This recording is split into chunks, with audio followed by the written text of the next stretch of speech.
Нови улици, училишта, градинки, водоводи, канализации и спортски објекти. Со забрзано темпо градоначалниците ги реализираат проектите што добија финансиска поддршка од владата преку поволниот унгарски кредит. Одобрени се над 1100 проекти со вкупна вредност од 300 милиони евра.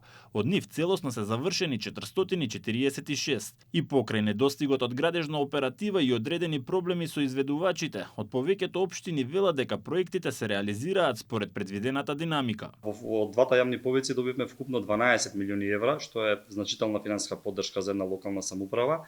Аплициравме со вкупно 20 проекти на двата повици и сите 20 ни се одобрени. Градоначалниците велат дека со овие проекти директно се подобрува животот на граѓаните. Верувајте, сите овие проекти се од големо суштинско значење за граѓаните на општина Кисела Вода и драго ми е што не застануваме тука, продолжуваме со забрзано темпо да ги менаџираме работите. И помалите рурални општини се во градежна офанзива, инвестираат во патишта, водоводи, канализации. Купно за овие 4 проекти вкупниот износ на средствата е 22 милиони 768.106 денари.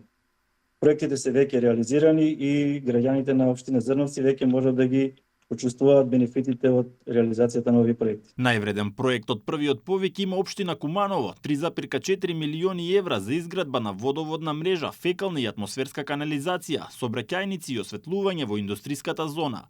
Во вториот повик најскап проект вреден 4 милиони евра е доградбата на основното училиште Блаже Конески. Во двата повика најмногу пари доби Битола, а најголем број одобрени проекти имаат Битола, Гостивари, Шутооризари.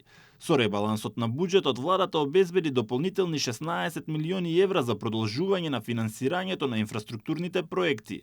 Од Министерството за финансии велат дека распределбата е направена според однапред утврдени и мерливи критериуми, пред се според бројот на жители, со цел сите општини да имаат рамноправен пристап до средствата за капитални инвестиции.